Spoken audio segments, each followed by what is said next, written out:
Bonjour à toutes et à tous, ici Hélène de l'Étoile éveillée, j'espère que vous vous portez bien. Je vous retrouve pour la dernière vidéo de l'année qui sera consacrée à la super nouvelle lune du vendredi 23 décembre 2022 à 11h17 heure de Paris. Une super nouvelle lune, c'est lorsque la lune va se rapprocher au plus près de la Terre, à l'occasion d'une nouvelle lune évidemment.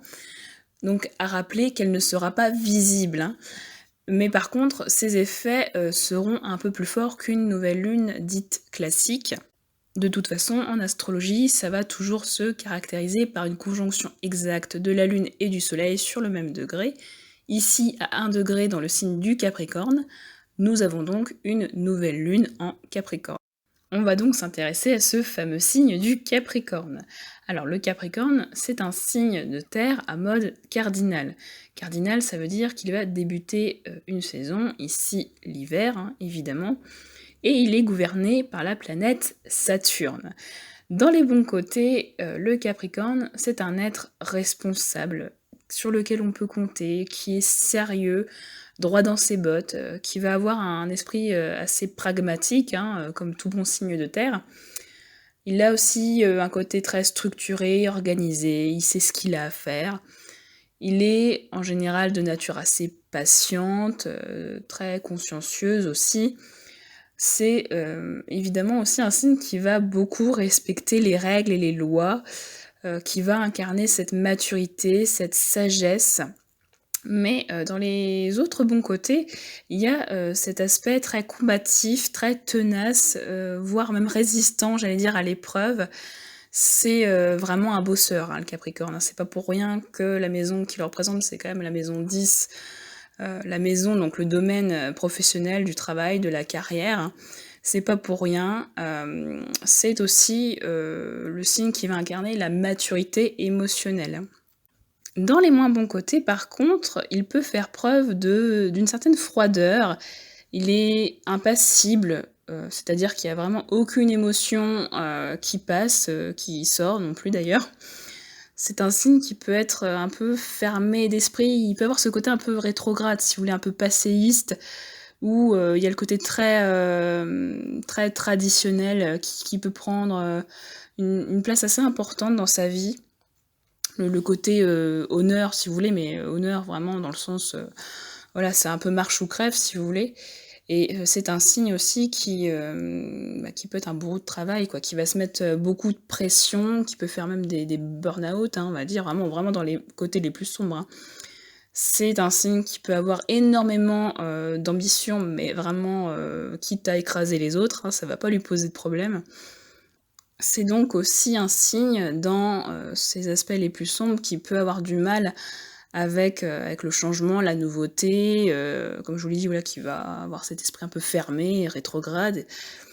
Mais bon, il faut quand même rappeler que tous les signes ont les qualités de leurs défauts et vice-versa, évidemment, et que qui dit part d'ombre dit aussi part de lumière. Ça, c'est valable vraiment pour tous les signes du zodiaque. Ce qui est aussi intéressant à souligner, c'est que la Lune, vous le savez, c'est l'astre qui gouverne le signe du Cancer, qui est lui-même opposé au Capricorne.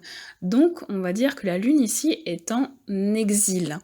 C'est-à-dire qu'elle va pas du tout être à son aise, elle pourra pas s'exprimer librement, entre guillemets, car l'énergie du signe du Capricorne peut être un petit peu trop enfermante au niveau émotionnel. Et pour nous, en fait, ça peut tout simplement se traduire par des crispations, une forme d'inconfort, voilà, mais on va y revenir un petit peu plus tard. On va voir maintenant le degré sabiant de cette nouvelle lune à 1 degré du Capricorne, et nous avons 3 vitraux dans une église gothique, dont un endommagé par la guerre. Ici, avec l'église, déjà, il y a le symbole de foi, de croyance, mais aussi d'amour inconditionnel. Vu que l'un des vitraux est endommagé, on peut supposer qu'il y a aussi eu une épreuve de vie, une blessure, une fissure, qui demande à être cicatrisée, à être réparée.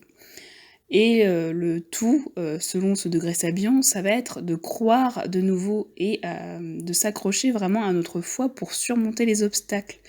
Il va falloir rester fort malgré les aléas de la vie. Ce symbole sabian représente aussi la guérison, la notion d'espoir. Donc tout n'est pas perdu, il va juste falloir penser ses blessures, qu'elles soient émotionnelles, égotiques, voire physiques.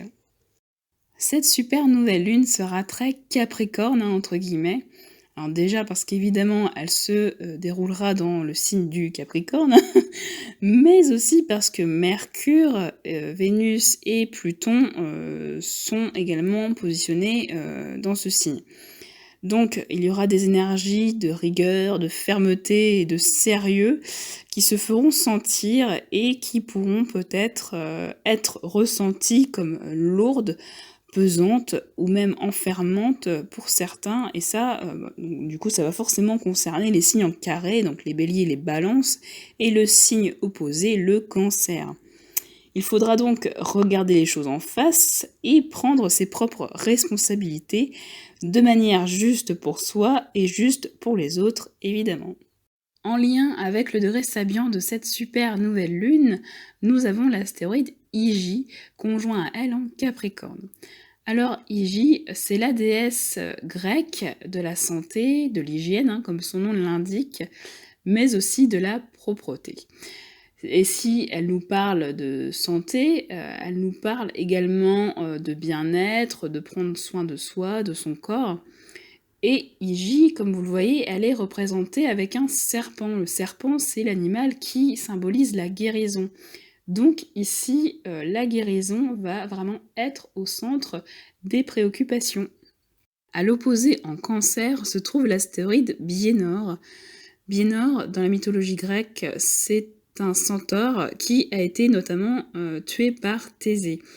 Et Biénor, il va incarner les valeurs de générosité, d'amour, de compassion, mais il va aussi représenter l'état d'une blessure à son paroxysme, ou au contraire son rejet total. Donc on ressent ici une grande souffrance, une douleur qui n'est pas encore apaisée, comme une sorte de fissure qui n'a pas été réparée. Et là, évidemment, c'est en lien avec le degré sabian. Conjoint à Biénor en Cancer, nous avons aussi l'astéroïde Chaos. Alors dans la mythologie grecque, le chaos, c'est le vide béant qui précède l'apparition, entre autres, de Gaïa, la Terre, et d'Ouranos, le ciel. Il existe bien avant l'origine du monde et des dieux. Chaos, il va représenter le désordre, le bouleversement, mais également les potentiels infinis. Sans lui, il n'y aurait pas naissance, il est donc vraiment essentiel. Et ce que ça va signifier ici, c'est que de cette blessure, de ce vide que l'on peut ressentir, en fait, tout est possible. Et lorsque l'on voit que l'astéroïde Verdandi, alors Verdandi, dans la mythologie nordique, c'est une des sœurs du destin, une norne comme on l'appelle, qui symbolise, qui représente le présent.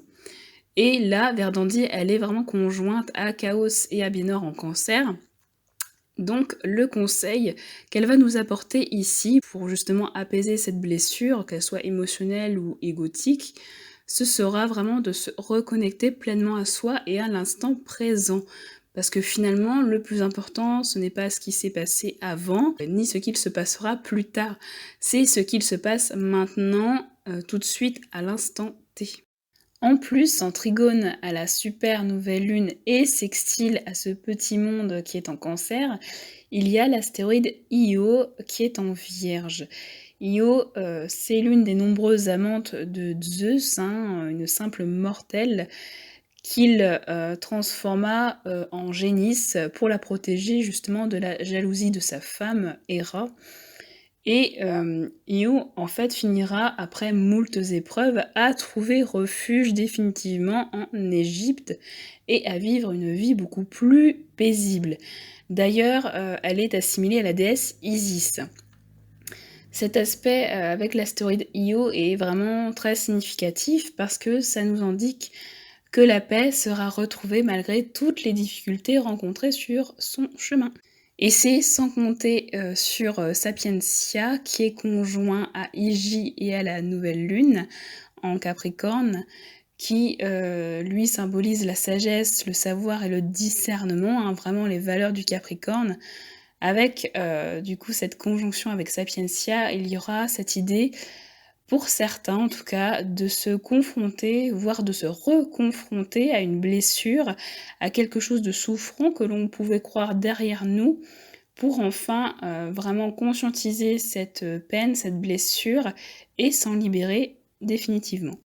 Et cette blessure, nous n'aurons pas le choix d'y faire face, car Jupiter, hein, qui vient tout juste de revenir en Bélier, sera carré à cette super nouvelle lune et aussi à la triple conjonction de Biénor, Chaos et Verdandi en Cancer, formant du coup une figure de T carré. Jupiter, vous le savez, c'est cette énergie d'amplification, d'expansion, et en plus carré au Soleil et à la Lune en Capricorne, il pourrait surgir des excès d'ego, un grand sentiment d'inconfort aussi, hein, parce qu'il y a la Lune. La Lune, c'est là où on se sent en sécurité. Et du coup, on peut aussi avoir ce sentiment de ne pas se sentir à sa place, d'avoir du mal à la trouver, et aussi évidemment de ne pas se sentir en sécurité. Cela peut également se traduire par de grosses difficultés à reconnaître ses torts, hein, à assumer la responsabilité de ses actes, hein, avec le Soleil. Il peut y avoir, alors ça sera vraiment que pour certains, ce côté extrêmement moralisateur, hein. Vous savez que Jupiter, c'est aussi la planète des Sagittaires, et il peut y avoir ce côté-là un petit peu donneur de leçons, un peu je sais tout, et qui va avoir du mal à accepter un avis différent du sien. Donc ce côté aussi un petit peu accusateur, où on va avoir tendance à rejeter la faute sur autrui. Le tout, ça va être vraiment de faire preuve de lucidité, comme nous le montre l'astéroïde Lucidor, hein, qui est en Poisson et donc sextile à la super nouvelle lune. Et il faudra aussi être honnête avec soi-même et les autres, et surtout prendre pleinement conscience que nous sommes chacun responsables de nous-mêmes et de ce que l'on ressent. L'autre, en fait, n'est qu'un miroir de nous-mêmes qui est là, entre autres, pour nous permettre de cicatriser nos blessures sur lesquelles il a appuyé. Cependant, Vénus en Capricorne, qui est en trigone à Uranus rétrograde en Taureau, va nous apporter un peu plus de légèreté et de spontanéité dans nos relations à autrui. Alors, il y aura des changements qui seront en phase de réflexion, hein, si je puis dire, sur le plan relationnel, notamment sentimental aussi, et qui seront prêts à être mis en place vraiment dans la vie concrète, hein, la matière, signe de terre oblige. Cela peut aussi se traduire par de nouvelles rencontres, relations importantes pour nous qui se manifesteront, hein, étant donné que le nœud nord est toujours conjoint à Uranus rétrograde et du coup trigone aussi à Vénus. Alors, avec l'énergie électrique d'Uranus, il peut y avoir ce côté un peu coup de foudre aussi, hein, le truc qui nous tombe un petit peu sur le coin de la tête. Mais de manière générale, hein, on accepte davantage de se laisser surprendre et on est prêt à acter, donc à investir ou à s'engager dans quelque chose de nouveau. Alors ça peut être un projet, une relation, hein, peu importe, qui nous tient particulièrement à cœur. Lors de cette super nouvelle lune en Capricorne, Mercure sera en sextile à Neptune qui est en Poisson. Alors Mercure, hein, je le rappelle, c'est la planète des Gémeaux et c'est notre faculté de compréhension, de communiquer, de nous exprimer, de penser, nos idées, etc. Et Neptune, c'est ce côté reliance à un monde plus subtil, la sensibilité, la spiritualité, l'émotionnel, etc. Donc ce seront de très belles énergies d'ouverture et d'élévation de conscience. Il se peut aussi que vous receviez des messages importants dans vos rêves, que vous viviez de très belles synchronicités également. Nous aurons tout intérêt à suivre notre intuition et à nous laisser guider par elle. Alors pour certains, ça pourrait aussi se manifester par des flashs, des capacités des dons médiumniques, hein, qui seront décuplés, comme de la clairaudience, que ce soit de la clairsentience ou même de la clairvoyance, hein. Mais de manière globale, il y aura des compréhensions sur un plan plus subtil, des facilités de visualisation, voire même un imaginaire un peu plus développé, et ça peut être utile pour les artistes, les écrivains. Il pourra y avoir aussi une volonté d'exprimer ses idéaux, de les partager avec autrui avec douceur et bienveillance. On se sentira connecté, relié à tout ce qui nous entoure, et forcément il y aura ce sentiment d'unité très très fort, d'amour inconditionnel, et ça, c'est vraiment chouette parce que ça correspond, tout à fait à l'esprit de Noël. Le signe qui sera le plus touché par cette super nouvelle lune, évidemment, ce sera le Capricorne, surtout au niveau du premier décan. Il y a aussi le Cancer, hein, qui est donc opposé au Capricorne, qui pourra sentir ces énergies et qui pourront, on va dire, un petit peu le chatouiller. Par contre, ceux qui seront le plus en difficulté, ce seront évidemment les signes en carré, hein, au Capricorne et au Cancer, c'est-à-dire les Béliers et les Balances, surtout au niveau, encore une fois, du premier décan.